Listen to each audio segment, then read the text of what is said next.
Welcome to our channel. Today we how to start a divorce process with Wevorce, detailed guide step by step clearly.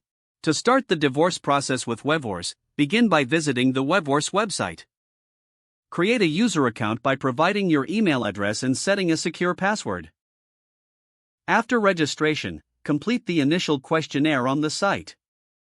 This questionnaire will gather essential information about your marriage and individual situations. Be prepared to answer questions regarding assets, debts, and any children involved. Once you submit the questionnaire, Wevorce will analyze your information. You will then receive a tailored divorce plan based on your unique circumstances. Review this plan carefully, ensuring it aligns with your goals. Next, set up a consultation with a Wevorce mediator. During this meeting, discuss the details of your divorce and any concerns you may have. The mediator will guide you through the process and help facilitate communication between both parties. Collaborate on the essential agreements, such as property division and child custody arrangements. Once both parties reach an agreement, the mediator will draft the necessary legal documents. Review these documents thoroughly to ensure that all terms are accurately represented. After finalizing the documents, sign them to initiate the filing process. Wevorce will assist you in filing the completed paperwork with the appropriate court. Keep in mind, timelines may vary depending on your location and court schedules. Stay in communication with your mediator throughout the process for any questions or adjustments.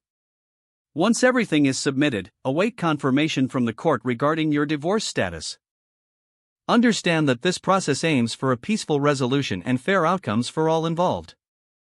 Follow up with Wevorce for any post-divorce support or resources you may need.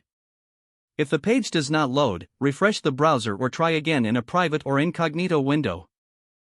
Make sure you are using the correct email address, then retype it carefully to avoid small typos.